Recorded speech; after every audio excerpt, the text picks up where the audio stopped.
Welcome, welcome, welcome to our wonderful morning. Welcome to all you beautiful, soulful people. Let's start our wonderful morning by bowing down in gratitude to the Almighty. Be grateful for the wonderful learnings, the life lessons that we learn each day. When we understand that why we are in a problem,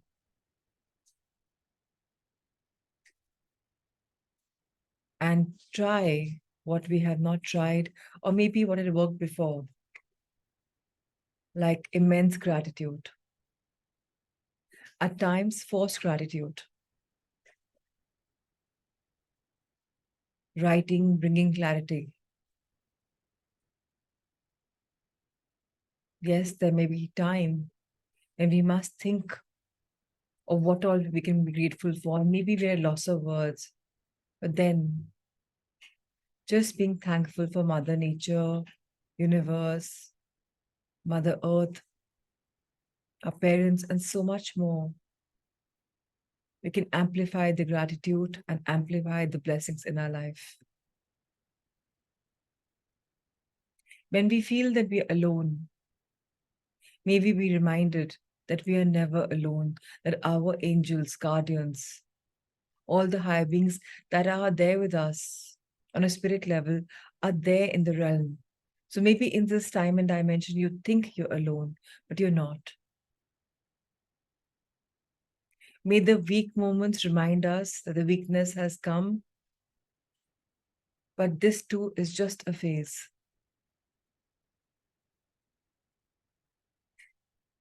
That personal mental strength is something, at times we lose the muscle, but we also know that this muscle can be built by due diligence, by being disciplined. And then what looked like a mountain will probably just be nothing but a tiny hill. The problems come, but problems go. Challenges come, but we must break down the challenge and do it step by step. We know that biggest castles weren't built in a day and it takes time. So, step by step, brick by brick, we can recreate our foundation.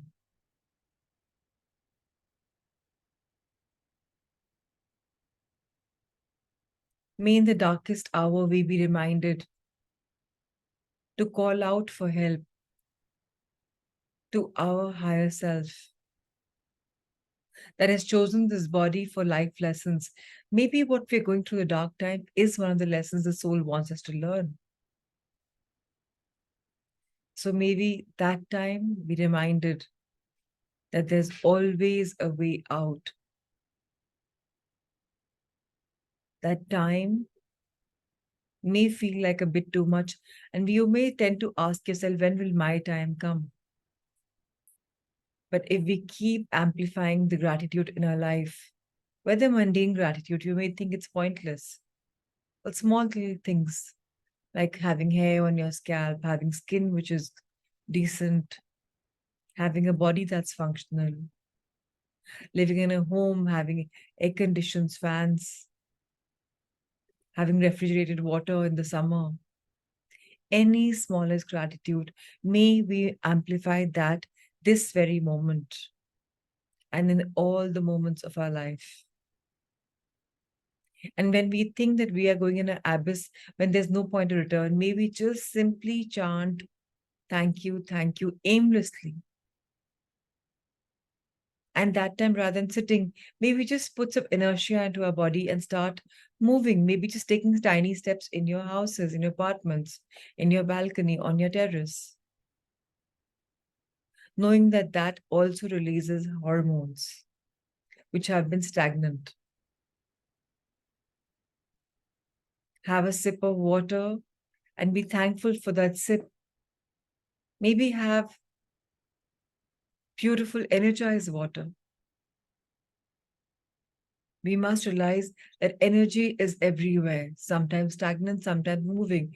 And when our inner energy becomes stagnant, there are so many forces around us. maybe start moving. And if nothing else, maybe listen to good stuff. The internet is full of them. Maybe we create a playlist or a podcast list and listen to something to change our stagnant state of mind. This morning, let's expand our happiness. Let's count our blessings that maybe we've become parents, maybe the children are doing well, and or even if they have challenges, may we become the channel of blessings for them today and for blessing such children, such women, such men who are probably in the same energy space as we are. And the minute we send healings to somebody like us, what arises in our body is empathy, is compassion, is unconditional love. And that is a game changer for our own energy. May we pray that we always start and finish something that we've taken up, not just start and leave in the middle and become lazy. Sooner or later, we must realize that we owe this to our own soul, our own self, to gain, to learn, to grow, to evolve. And that in itself is the biggest gift we can give to ourselves, the gift of learning, the gift of growing, the gift of love, the gift of light. And with these beautiful thoughts, let's bow once again in gratitude to all the higher beings who are right now saving us from so many hurdles, protecting us, guarding us, guiding us. May we be grateful that we are being channeled towards a particular reason and we are aware of it.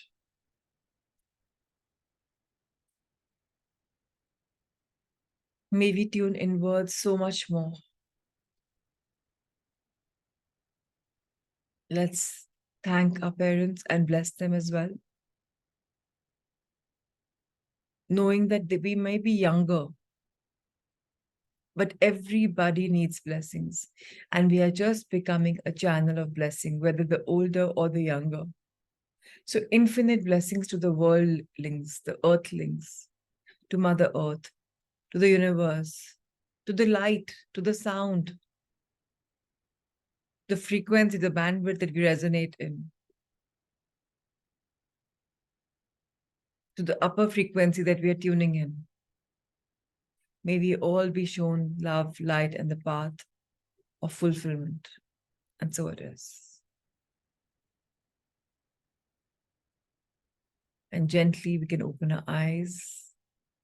If you wish, you want to rub them, rub your hands, and then put your hands on your eyes, and then open whatever you are comfortable with. But now that we are going to be studying masters of messages from the masters, let's just straighten our backs and then we can start this beautiful book. So I did this meditation in this morning. I was guided to. Plus, I received a message that one of us, was in a little dark space. So I would just request you to know that everybody goes through dark spaces, times, and challenges. But the only help that can come is from the higher beings or from somebody somewhere who can talk to us about it. But the step towards our growth is something we must take. We have been shown the path to walk, but nobody else can walk for us. Yes, at times we are lifted in the hands of God, the higher energy, and taken smoothly through that problem. But let's remain calm, understand, and keep moving on. So yesterday we began chapter 9. We're talking about finding the light. And this is a message from you who reached out. Light is everywhere. And we must remember to tune in. Right? All right. So It is rare to discover famous people or people of highly prominent stature. Is that where we are? I'm sorry, I'd marked in, but I changed the page. Can anyone kind of guide me where were we?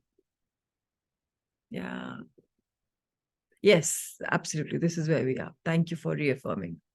It is rare to discover famous people or people of highly prominent stature during regression to past lives. Henry was an exception. In his current life, he's a professor of engineering at a large Midwestern university, very logical and rational in his thinking and actions. He had come to my workshop somewhat reluctantly, more to keep his wife company than to participate actively. As destiny would dictate, he now found himself in front of 200 people, an ambivalent volunteer for an individual regression. In some of the earlier group exercises, he had had some vivid childhood memories filled with detail and emotion. He was willing to explore even further. Henry reached a depth of hypnosis that most do not reach. I remembered about never judging a book by its cover. Even engineers could allow themselves to go under deeply. He went so deeply that afterwards experienced amnesia for the entire regression. With prompting, the memories experience returned to some extent. Fortunately, the entire regression was taped so that afterwards he could re experience every single thing. His childhood memories were again filled with many details. Henry's memories under hypnosis were particularly vivid and profound. At first, I took him back to the age of 3 when his mother scolded him for darting into the street after a ball. He had almost been struck by a passing car. He could very acutely feel her anger and her relief, and he remembered his reactions to her conflicting emotions. Then we moved into a past life, and his memories flooded back to him as he sat completely focused and in a deep trance, oblivious to the large audience, captivated by his recall. He was a general in the army of Rome. Do you become aware of something? I asked after bringing him into the state from which memories of past lives can emerge. Yes, I'm in a war. I'm in a fight. I'm what looks like a Roman centurion. I'm wearing the outfit of a general. I'm with my men in the fight, and I have a chariot driver and a chariot. And we are in the heat of battle, and I'm throwing spears and killing people. And I'm directing the battle. We're driving this group of people, another army. It looks like a German army, looks like a North Country army, into. We're driving them into a river, and then there's a steep wall on the other side of the river. Henry did not need any prompting or questions from me. He continued to talk like an officer about the strategy of the battle. It looks like we are going to take the day very well, he went back to describing himself. I'm wearing a suit of armor. The hat is bronze and has a plume. There's a faceplate on the helmet. I have a breastplate made of metal, and I have a short dress like armor that comes from my waist and goes about halfway to the knees. As throwing the spears, I'm aware that someone has thrown one at me, and I'm not afraid, he added with some surprise at his lack of fear. And it hits me right here. He elaborated, pointing at his lower right abdomen. And I have this new metal in my armor, and I'm not afraid of spear points made of rocks and just sharpened points. My armor is way too strong. After that, I drove. I gave the chariot. We moved to the rear because we didn't have to be in the battle anymore. And we let the battle continue. We watched it from the hill safely. Augustus wants the generals to enter the battle, but not stay with the battle, especially if we are winning big. He now became silent. Clearly, the battle was being won. I decided to move him ahead in time.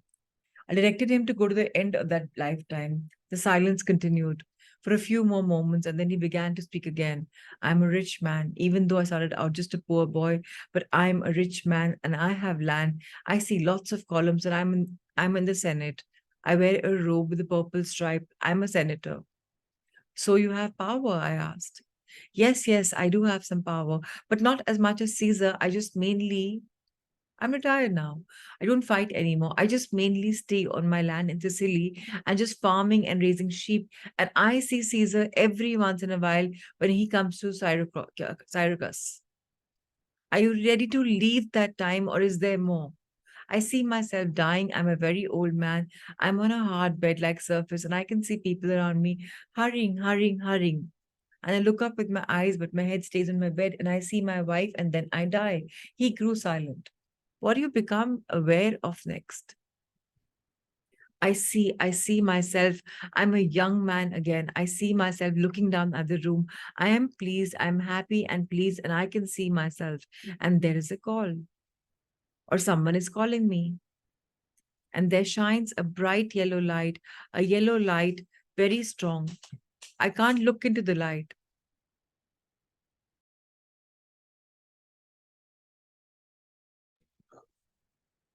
I can't look into the light, but there is a voice in the light calling me. So I walk into the light. Now, being in the light feels very nice, feels like warm energy all around your body. It feels very comfortable, feels like the ideal climate. I'm still wearing my senator's robes, but I am young. I'm young again. Once more, he paused. Is there any more that you can tell us from this state? What happens next? I don't know. I don't know. This is the last that I can remember right now. I brought Henry out of his deep trance. How do you feel? I feel good. Are we going to start? The last conscious memory Henry had was my beginning to hypnotize him about 45 minutes earlier. A week after this experience, a close friend of Henry's told me that Henry was feeling wonderful. This regression had brought him more peace and happiness than he had ever felt before, at least in this life. I smile. So many fears disappear when you go directly and so deeply be reminded of your divinity, of your immortality. Henry had no doubt that he had lived many centuries ago in Rome, yet even more than the memories of our past lifetimes. When one remembers the beautiful light we encounter after we leave our physical bodies, not only do fears vanish, but a sense of transcendent joy and comfort almost overwhelms us. This is such a loving light. It nourishes our souls. Henry had felt the light. His light was yellow. Sometimes I hear the light described as golden, sometimes as indescribable, as all colors simultaneously, but always as comforting and loving. Death is not what most of us believe. Death is a shedding of the physical body as the immortal soul progresses to the other side. In this sense, there is no death, only life and love. The light is one more manifestation of this universal, timeless, all encompassing love. So I like to just take inspiration from the healing that Henry witnessed and that Dr. Weiss writes about. And if you are going through, I'm talking to the people who are a little scarred at the soul level, who are having fears and who are not having a zest to live life, or who are wondering why me, why me, why me. At times, you cannot or you're not able to see the light. At times, you're not able to meditate on your own and get the answers from the higher beings who are always around you, protecting you. And at such points, there is no harm in going to a person. Firstly, we had the session recorded in the Sunday Life Reflection series about past life regression. Secondly, if you wish to go for regression in person, have a therapy which you think is more amazing, always remember when you go for regression, you ask your body, your higher self, your mind to show you the solution for the problem that you're facing. Sometimes the healing can happen at the cellular level when you tap into those memories, because this, what you're going through, maybe is carried on in your life from past lives, the struggle that you're facing. So there's no harm in having a life review. And at times when you go in the past life, it's complete therapeutic and it's healing because you realize, why am I going through something? And you tend to learn to accept it. Otherwise, you're always finding answers. So I would strongly recommend past life rather than, no offense. Many people go for therapies with a psychiatrist, psychologist, no harm. But what happens there is mostly that you just share your challenges. The person is mostly hearing. So please feel free to use these therapies if you think they're right. Otherwise, use your past life regression, because taking your life is absolutely no solution. Absolutely no solution. In fact, you're adding so much of karmic baggage. Next time when you're going to be born, all that you have left unfolded here will come to you multiplied, and life will be so much more challenging. Trust me, what is there in front of you is easier than what will be in front of you in the next life. And let's repeat again, light is one more manifestation of this universal, timeless, all encompassing love. So if you want to see the light, you can see the light. There are so many meditations that can help you. They're already on the YouTube channel under English and Hindi meditations. See what works for you. But step up, lena padega. Nobody else will come and take the step for you. Back to the book. Researchers into the NDE, such as Dr. Raymond Moody, Dr. Elizabeth Kubler-Ross, often describe a life review session. One or several wise and loving beings assist you in reviewing the events in your life. Particularly interest is paid to your relationships, how you dealt with others. Again, in your darkest hour, how are you still dealing with others? Are you snapping? Are you argumentative? Are you abusing? Or are you still flowing with love? It's very important to have your own character analysis, that in my darkest hours, how do I behave with others? Am I there for others? Am I in my own shell and cut out from everything and shirking away all my responsibilities? One day chalta hai. You want to take that break? Do it. Not 2 days, 3 days, 4 days, 5 days. And healing is important. And we can heal when we give out healing to others. So the more problem you are in, the more healing you have to give outside. The more you give, the more you get. Remember this forever. And I would still say, rather than being just at home, try and keep yourself as busy as you can. Bahar jane ka nahi bhi mood hai, just go. Pick up a book. 10 page आप नहीं book ज़्यादा पढ़ते हो. Just pick up a book and go to a Starbucks or a cafe coffee day or some coffee shop and just sit there for half an hour, 1 hour, read the book, maybe order a coffee or something or a tea. Change your energy. That's the only way to break the loop. From my research with patients remembering their deaths in previous lives, I find that death experience is very much the same for all of them. The life review is done in a loving way, without judgment or criticism. However, you feel emotions deeply, both yours and the other person's, and thus you learn at a profound level. For example, if you genuinely helped another person in a time of need, you feel that person's gratitude and love coming back to you. A sense of fulfillment milegi when you tend to help somebody. So when you're hurt, when you're injured, emotionally or physically, you experience the anger as well as the hurt. Because जो हम emote कर रहे हैं उसी को हम attract कर रहे हैं. जो यूनिवर्स में हम वेवलेंथ दे रहे हैं, बैंडविड्थ पे हम रेजोनेट कर रहे हैं, उसी से हमें चीजें मिलेंगी. So, अगर हम हर्ट हैं, इंजर्ड हैं, तकलीफ में हैं, तो वैसा ही हम और अट्रैक्ट करेंगे. बट अगर हमें उससे बाहर निकलना है तो हमें हेल्प के लिए निकलना पड़ेगा. What a wonderful learning opportunity. Afterwards, you and your committee, which is comprised, remember, Dr. Weiss is saying we have a committee. And what is a committee full of? It's comprised of loving guides, masters, angels, and others who have helped to guide you over eons of time. Plan your next life so that you can rectify the wrongs you have done. We are always growing and we are always learning. When you no longer need to reincarnate, when you have learned all your lessons and cleared all your debts, then you are given a choice. You can return voluntarily in order to help humankind in loving service.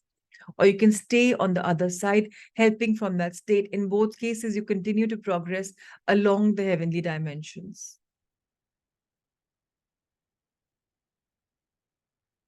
जितना दोगे उतना सिद्धि मिलेगी, उतना elevation होगा, उतना you'll be able to push your energy into a higher dimension. Today you're here, tomorrow you'll be there. Gradually, you keep building the blocks. And finally, you come to the tower, the tall tower, where you just see light, light, and light, and all the clutter, all the debris, all the shortcomings are just below, never to be found again, because you have upped your game of life by taking your energy on a higher level, by working on yourself on an everyday level. Moment to moment, we're supposed to work on ourselves. Now, what are the other dimensions? Oftentimes, we've heard of this name dimension or the other, this realm or the other. What are these? Humans always think of themselves as the only beings. This is not the case. There are many worlds and many dimensions, many more souls. There are many souls in this dimension. I'm not the only one. We must be patient. That is something I never learned either. There are many dimensions. I asked her whether she had been here before, whether she had reincarnated many times. I have been to different planes at different times. Each one is a level of higher consciousness. What plane we go to depends upon how far we progressed. Guess what?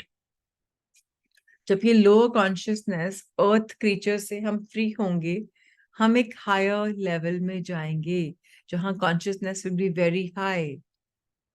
As I said even before, Mother Earth was a being who was fully enlightened and was ready to become totally on the high level. But she took the form of earth, manifested her into earth, because there were so many souls in the lower dimension with lower frequency. She wanted to help in our elevation.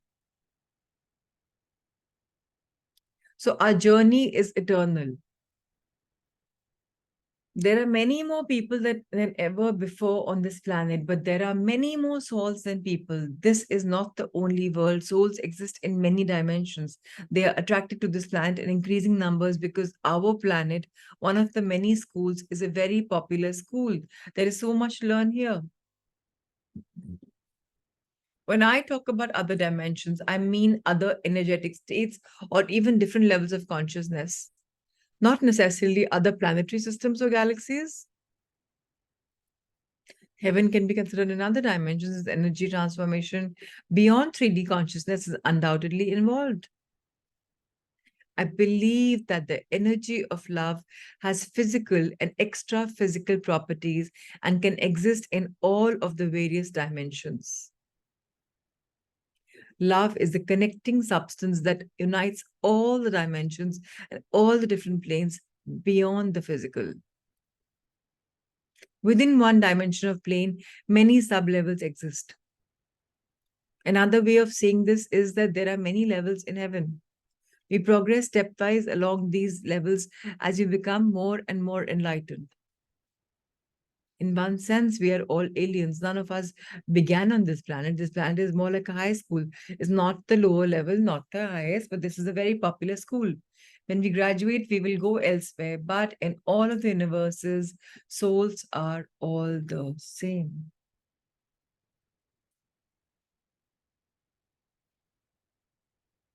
Robert, a young waiter who had experienced many hardships in his current life, carried around a kind of chronic melancholy.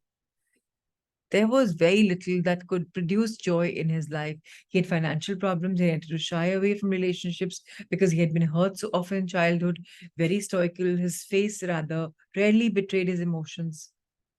In a deep trance state, he entered a garden or tropical jungle scene. Immediately, he began to cry with tears of joy and happiness. He could barely talk. Such a display of emotion was uncharacteristic for him. How do you feel? I asked him. It's just a jungle scene. It's just home. You seem to be filled with something profound. What is it? A rejoicing. Tears continued to flow down his eyes. He couldn't really talk, so I awakened him after a few more moments. My hope was that he could describe more from the conscious state, but the level of emotion could not be so profound and overwhelming. After a few minutes more, he had regained some of his composure. What did you experience? I just saw almost a paradise like scene, real lush and shining. There was There was nobody else there. Why do you think this was so emotional? I asked. But he had difficulty answering.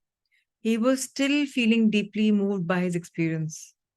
Finally, he began to talk, although briefly. I feel like it's inevitable that I will be back there sometime.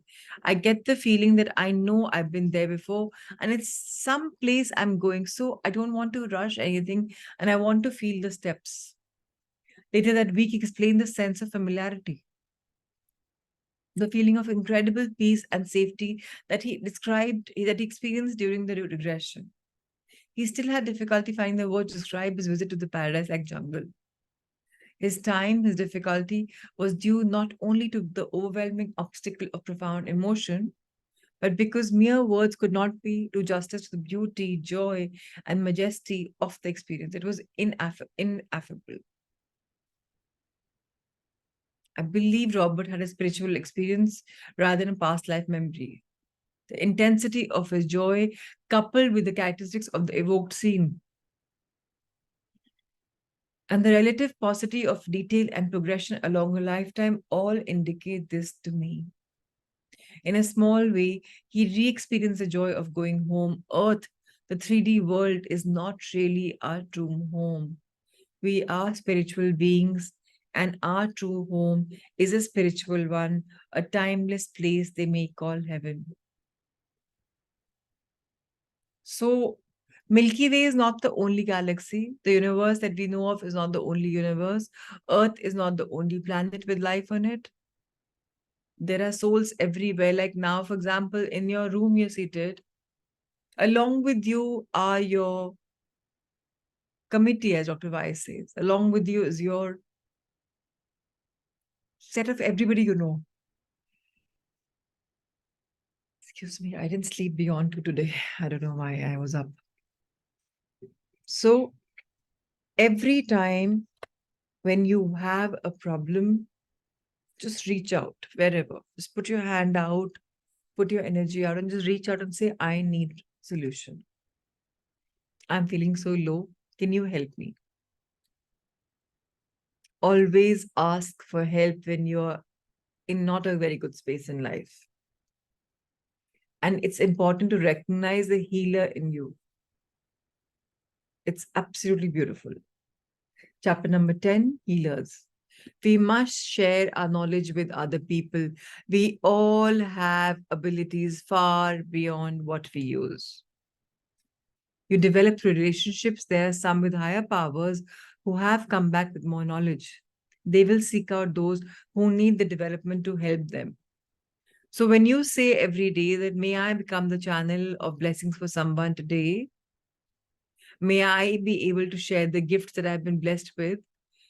When you are ready to become a channel, people who need the channeling will come in front of you because they need the development and they need the help. So you will become a channel. And all of us, whether we realize or not, we are healers. Why do I say that? In the morning, our mouth has a foul smell. Our tongue has some substance at times.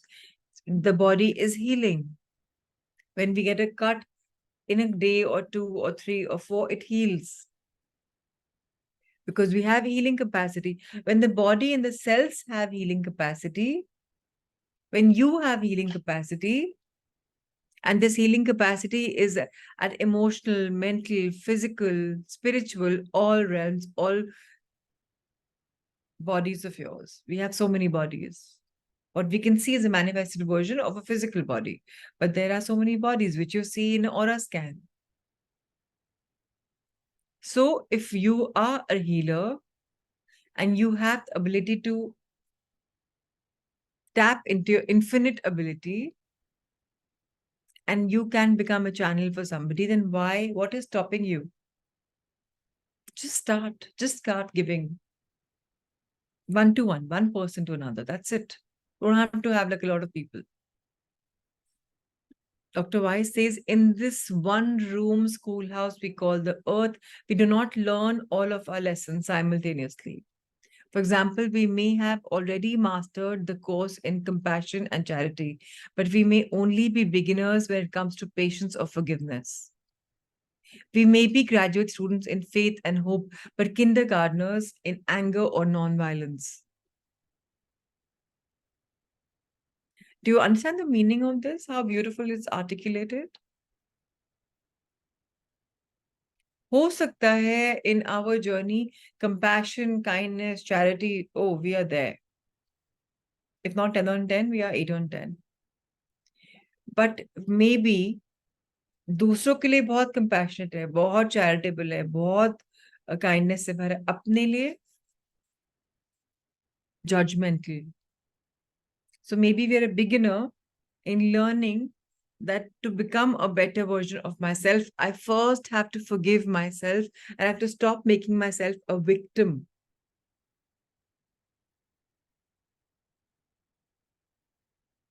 So Dr. Y says that we may be graduate students in faith and hope, but kindergartners in anger or non-violence.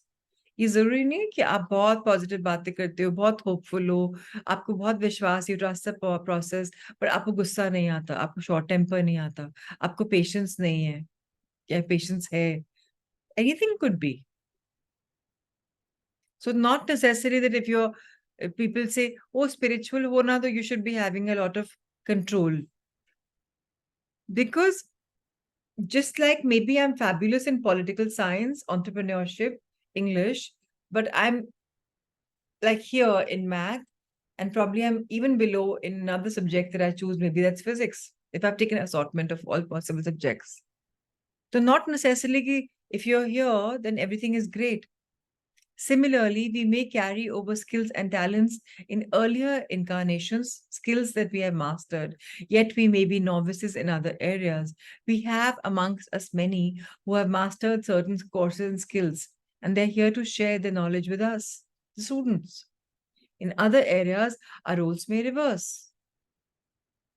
The process is taking and giving, taking and giving.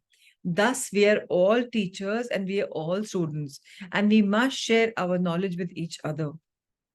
Many physicians have chosen to be doctors in order to manifest their healing abilities to help and to teach others. Conversely, a wise physician will always be open to learning from his or her patients. The patient might be able to teach the physician about love, about courage, about inner peace, or any of the above lessons. We are here to learn. Both physician and patient benefit. In any time, you have heard many, many times that the quality of the student decides the quality of the teacher. If I'm a teacher, and if my students in the class, मेरी हाँ में हाँ मिला रहे हैं, मैंने book खोल के बताया ये, so I'm doing my job, okay. But if there's a brilliant student out there and he asks, ma'am, why is this summary the way it is? Why is the calculation 2 plus 2, you write 4 and not 22, or whatever questions he comes up with?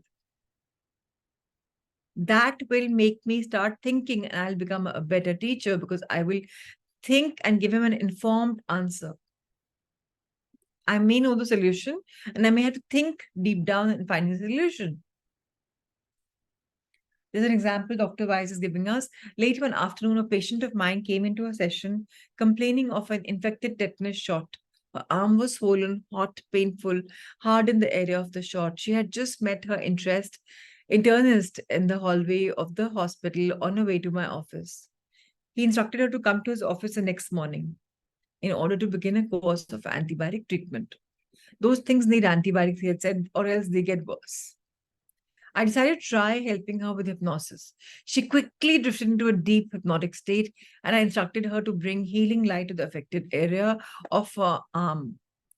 I had her visualize an increased blood flow to the infection, cleaning the area, carrying away damaged cells, and eliminating damaging bacteria. She vividly imagined healthy new cells and the complete absence of disease. By the end of the session, the pain had disappeared and the infected area was not as hot. I was not surprised because hypnosis has always and long been used as a technique to diminish pain. By bedtime, the swollen area was only half as large. Next morning, her arm had entirely returned to normal, and there was no evidence of an infection. She went to the physician anyway. What happened to your arm?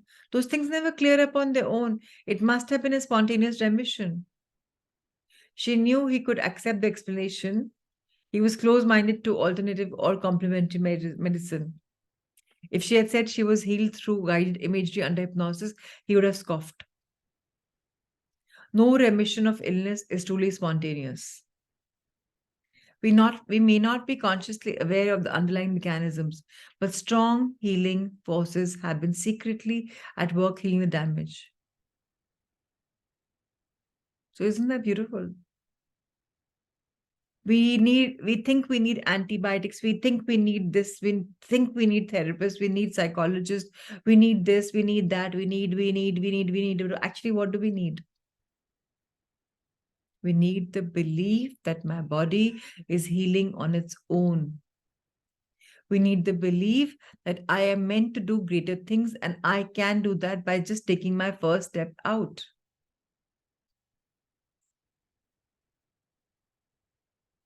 No remission of illness is truly spontaneous. We may not be consciously aware of the underlying mechanisms, but strong healing forces have been secretly at work healing the damage. I knew Dr. Bernie Siegel long before he became the well-known author and several miraculous books about the mind-body connection. Love, Medicine, Miracles and Peace, Love and Healing are two of his international bestsellers. Bernie was attending as an attending surgeon at Yale New Haven Hospital in private practice in New Haven, Connecticut, when I was a medical student in Yale on my surgery rotation in late 1960s. I chose to observe and assist the private surgeons because they were generally faster and funnier than the full-time academic staff, who tended to be more authoritarian, didactic, and rigid. Just 1 second, please.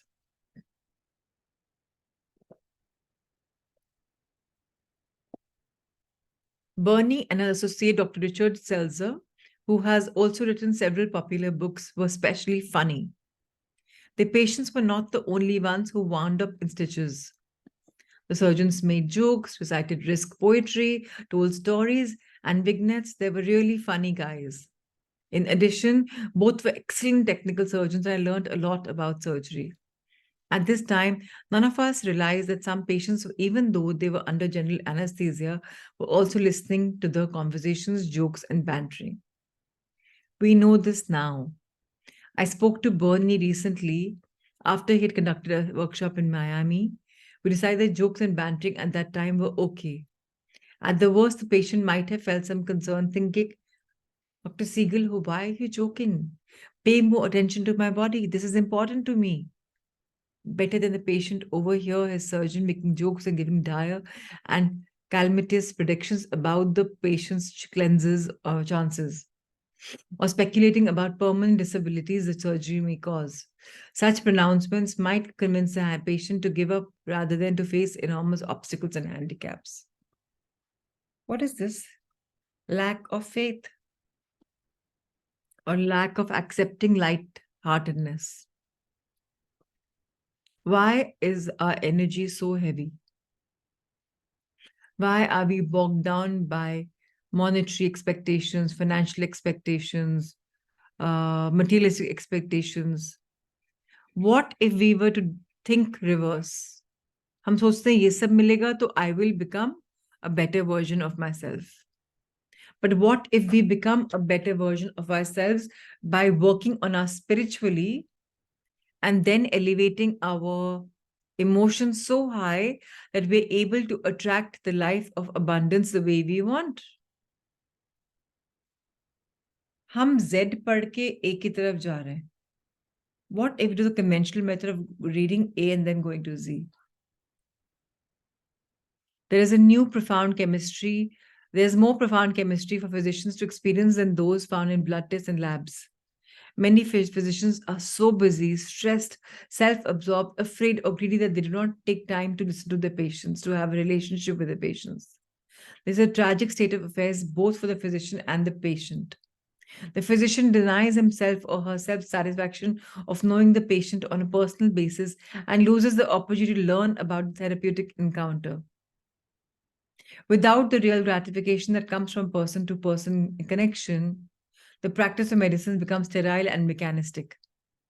The physician begins to feel constantly rushed and behind schedule. Depression and early burnout are common result.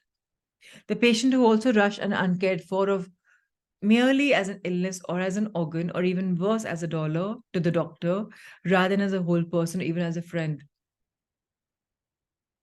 The patient's dignity and humanity are eroded. आप खुद देख लो, आप जिन physicians के पास जाते हो, what are they? How are they? Are they mechanical or are they having deep connection?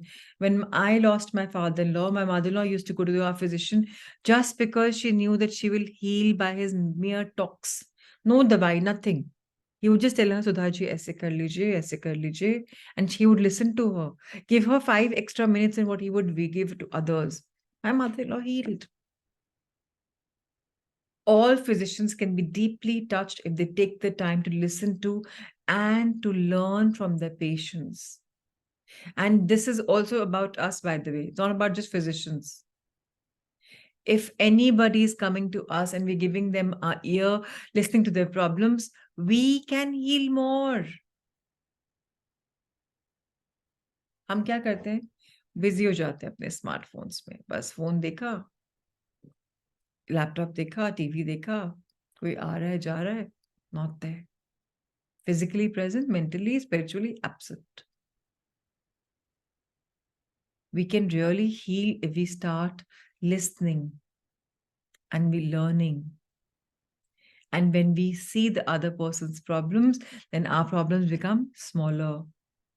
And then we are more grateful. It's a chain. An eminent plastic surgeon in the Miami area told me about a most remarkable case. Months had passed, but the surgeon's face had reflected his amazement. A patient of his had been involved in a serious automobile accident. She had sustained massive head trauma, facial fractures, and other internal injuries. Although emergency surgery had been scheduled, the patient was not really expected to live. As the surgeon was preparing the family for the inevitably fatal outcome, the patient floated out of her body. Although the family doctor conference was taking place in a part of the hospital far from where the medical team was working on her injuries, she found them and overheard the conversation. Helplessly watching her family's grief and despair, she looked down from her ethereal body. Ethereal body is the energy body. उसने body छोड़ दी और ऊपर ethereal body से check कर रही है. I'm not dead, she yelled, but nobody seemed to hear her. Frustrated that her cries went unheard and angry that her family was being told she would die, she floated back to her physical body. With the help of an excellent medical care combined with the strength of her will to survive, she had what the doctor called a miraculous recovery. Nobody recovers from injuries like hers, he kept saying. Later on, she was able to repeat the conversation the doctor had with her family. Not only she avoided physical death, but she was somehow able to accelerate the healing process dramatically. Her bones and tissues mended at many times normal speed. What do you see in this? So much of power in the etheric body. I don't know if you realize, बहुत रातों को हमारी body में से soul निकल के भ्रमण करने जाती है यूनिवर्स में, अपने एंजल गार्डियन से बात करने जाती है. जब आपके स्मार्टफोन्स में डीप स्लीप आती है, ब्लू लाइन, जब सुदबुद्धि नहीं है, एकदम ना हिल रहे हो ना डुल रहे हो. सो अगर कोई प्रॉब्लम है, अगेन आई एम रिपीटिंग, रात को सोने से पहले अपने एंजल गार्डियंस को बोलो, मैं इस दुविधा में हूँ, इस प्रॉब्लम में हूँ, मुझे इसका निवारण चाहिए, सोल्यूशन चाहिए. I want to be guided, help me, guide me. I am sleeping with the confidence कि सुबह उठ के जब मैं उठूंगी मुझे सोल्यूशन मिल जाएगा. And then see the magic.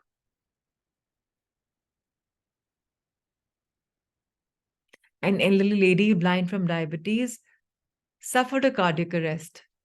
during her stay in the hospital, where I was the chairman of the psychiatry department.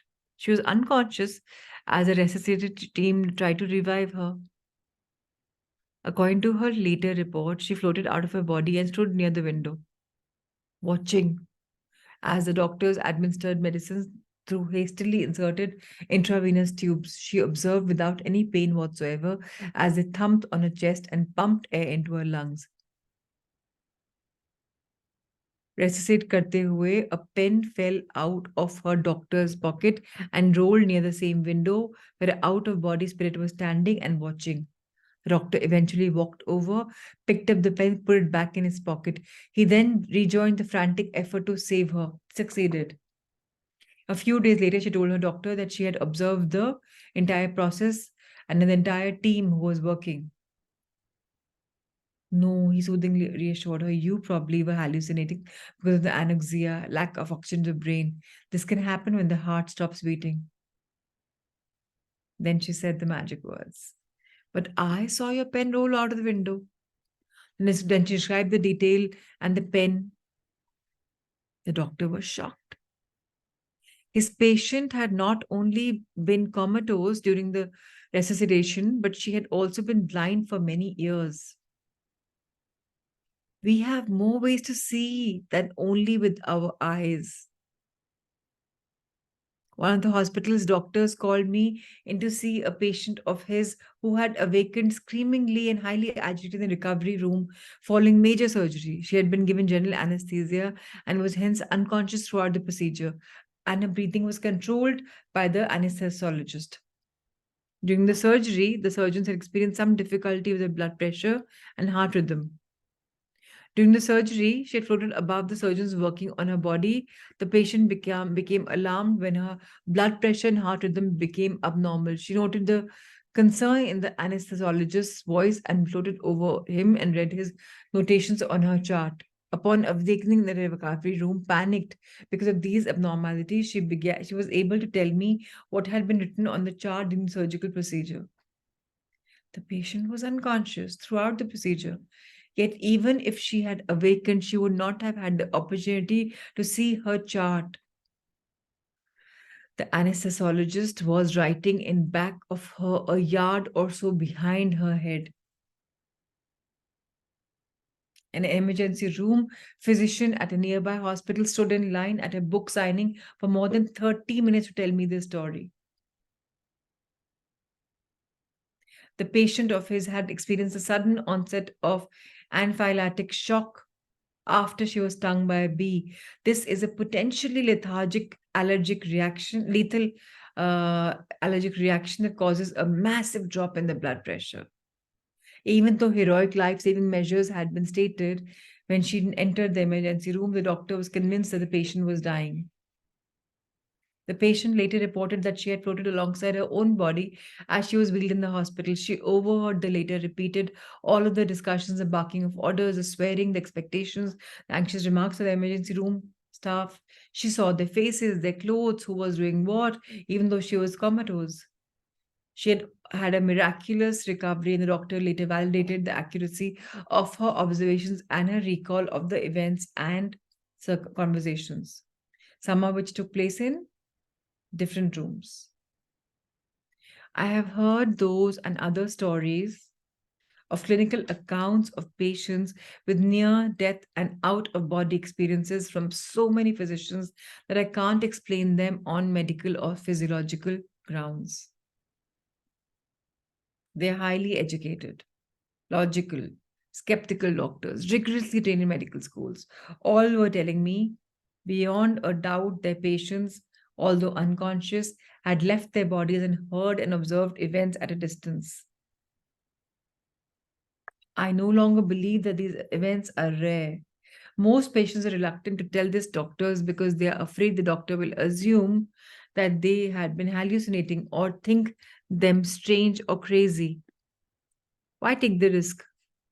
And why should the doctors take the risk of sharing the experiences? Many psychiatrists have been afraid to talk in public about the experiences with regressions. I had I've had phone calls and letters from hundreds of psychiatrists and thousands more from psychologists, social workers, hypnotherapists, nurse clinicians, and other therapists telling me that they have been doing regression of past lives in the privacy of my office, in secret without telling any of my colleagues for the last 5 or 10 or maybe 20 years. Here are thousands of cases, storehouses of valuable detail, data, fact. Here are clinical accounts, many of which can be validated and confirmed. More proof. The letters of tribe, detailed accounts of past life recall, of patients recalling names, dates, details of lifetimes in other cities, countries, or continents. Some patients have found their old name, the official records of places they have never been heard of, let alone visited in this lifetime. Some have found their own tombstones. The risk of going public is potentially severe. Doctors fear that their hard earned reputations, their practices, the security of their families, even their social relationships will all be jeopardized. I understand this trepidation. It took me years to gather the courage to publish my findings. It is because they are credible that physicians have the opportunity to reinforce these truths by coming forward with their findings. In doing so, they can benefit millions of people and they can also benefit themselves. Sharing truths, whether about out of body and near death experience, cases of unusual or miraculous healing, or examples of past life memories in therapy, is just as important as sharing information on traditional medical research. The more we know, the more people can help. Moreover, in learning these truths through their own patients' experiences, physicians will feel happier and more satisfied and fulfilled in their personal and professional lives. I know I have been there. Most of the stories from physicians are about NDEs and out of body experiences. It is less likely that they would be in a position to encounter past life experiences. This makes sense. However, because physicians are often treating very ill patients, whether people have an OBE, NDE, or past life experience, the healing that occurs is similar. Patients often find that their lives have been transformed in a positive way. Physical and emotional healing may be dramatically accelerated. So I'm only going to read till here, and then we'll try and meditate about this particular experience. The element common to all these experiences is the existence of the is the existence of the consciousness beyond the physical body or brain. The consciousness expanded upon leaving the physical body. Colors and sounds are more vivid. The purpose of a soul's journey becomes more clear. Our spiritual nature is manifest, and in those moments, we understand we are immortal beings of wisdom, infinite love, compassion. Paradoxically, during the seeming separation, the mind body connection seems to be strengthened, or at least a little bit in our control. Healing occurs as the mind, through the awareness and will, sends energy to those parts of a body that need repair. So today morning, let's heal ourselves. Let's all close our eyes.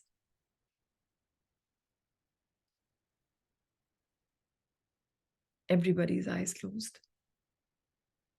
Some of you, if you wish, you can lie down. If you wish, you can sit, but just be comfortable, right? And now, take a deep breath in and a deep breath out.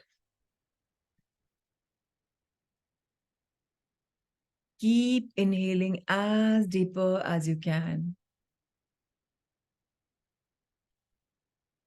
And very gently start exhaling. To slow your breath down, maybe you can just count the breath in, hold it, the breath out, hold it, and once again inhale.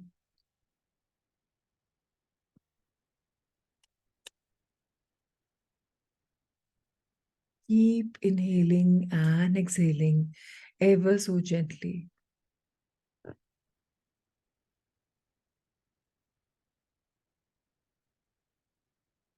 Deep breath in, deep breath out. When you think you're relaxed, then now tell your body loudly, I wish to heal this part of my body with faith and love. Dear body, can you help? And now imagine the part where there is a problem. This could be mental clutter.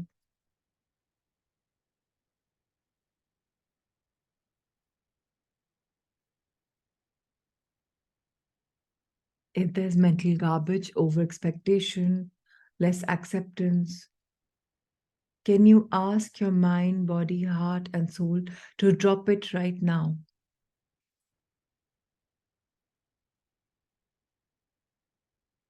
If you wish, you can do the physical gesture of just dropping something by shaking off your arms or shrugging off your shoulders. Or if you think there is some weight on your shoulder or your arms or your knees, just release it from there as if you're shaking off some kind of a dirt or grime which is stuck to your body.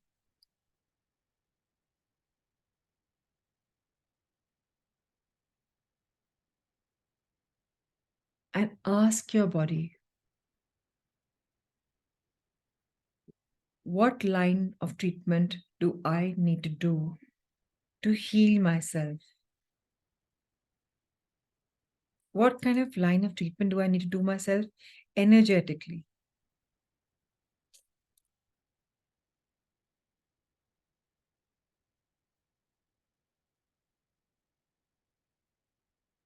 Why is there blockage? Why do I have physical pain? What is stopping me from living my life at its fullest? What anxiety am I going through? What tension am I wearing? Why am I fretting? When I know that I must trust the process of life, trust the universe,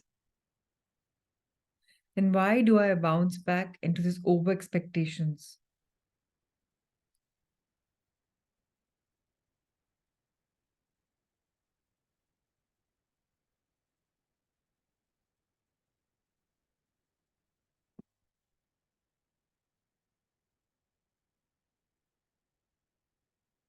Wait for the answers to come and the body to speak to you. Your body may have sensations, allow them to come, and if such a sensation comes, just say loudly to the body that I know you're healing. Ask your nerves, nervous system, cellular beings in your body to get activated to work on your quick, fast healing so that you can trust the process. You can talk to your body that I need miracles to happen for my faith to get reinstilled in me and you, that we are all healers, that I am a healer, that you all are healing me at this point of time.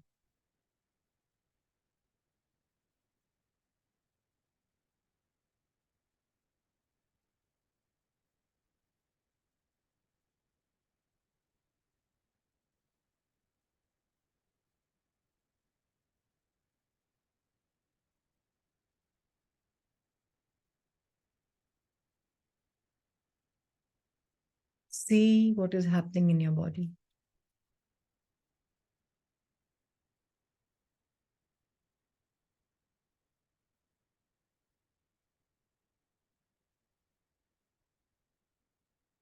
You can also ask your angel guardians, your heavenly family, which is there with you, for any solution that you wish to have, which you're not able to understand, as if why are you in a loop?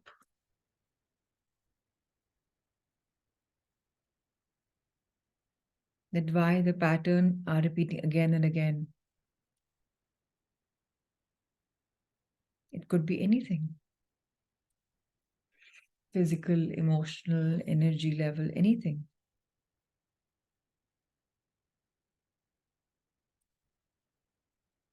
This is the time for connection, deep connection with your own body's cells, with all the systems that are there in your body. Nervous system being one important one, circulatory system being second important one. Trust the process.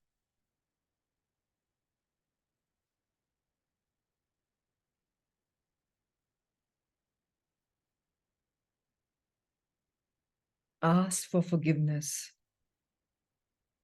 Give forgiveness. If you are holding onto grudges with somebody, these grudges will give you blockages in your body. And those blockages will manifest as physical body pain, maybe in some part. It could be that knowingly you know that you have not been holding to any grudge, but the unknown bodies are also existing. Maybe at a subconscious level, you haven't forgiven somebody, and the somebody could also be you. And to learn a lesson, you may have asked for this punishment. So release any vows that you may have taken in the past lives.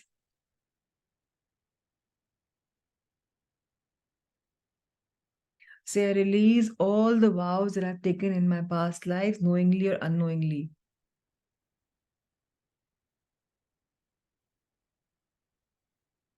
I surrender my ego.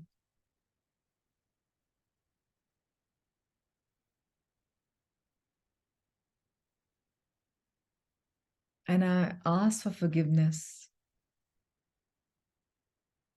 And I know that I trust the process of life and that my body is healing right now. My mind is healing right now. My heart is healing right now. My soul is becoming whole and complete right now as I stop giving importance to what is unnecessary. I breathe freely and fully. I am safe. I trust the process of life. Life agrees with me. All is well. I assimilate the new every moment of every day. The world is a kind place for me to live in. Whatever people say is not what I believe. I am at peace with myself and everybody around me. I feel safe to be me. People have told me that I should be in a particular way, but I believe that I am the way I am, and I believe it's fine. I release all the baggages, the trauma that I'm holding with ease, grace, and joy. I am whole, perfect, healed, strong, powerful, harmoniously balanced, joyfully happy. I love and approve of myself.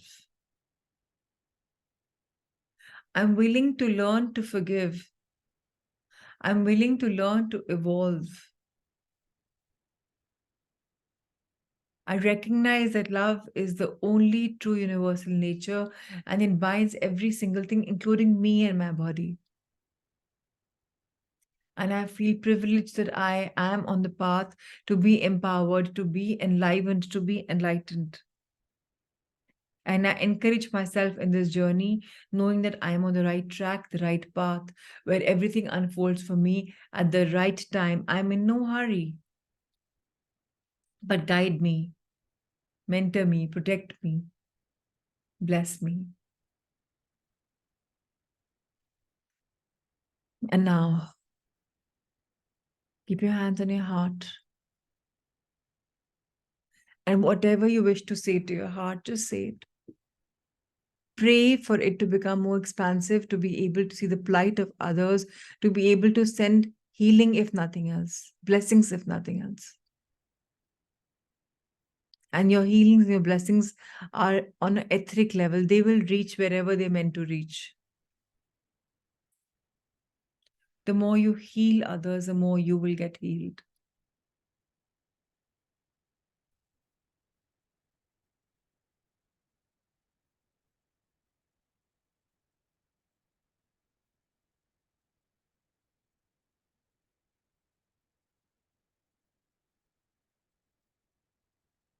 And thank all your higher energies that are around you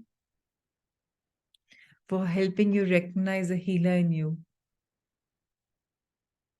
for helping you recognize that there is a solution out of every problem.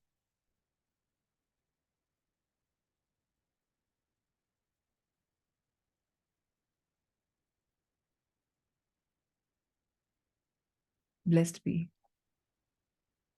Be blessed. You can rub your hands together. Bless your eyes, bless your body, and share the blessings of the world.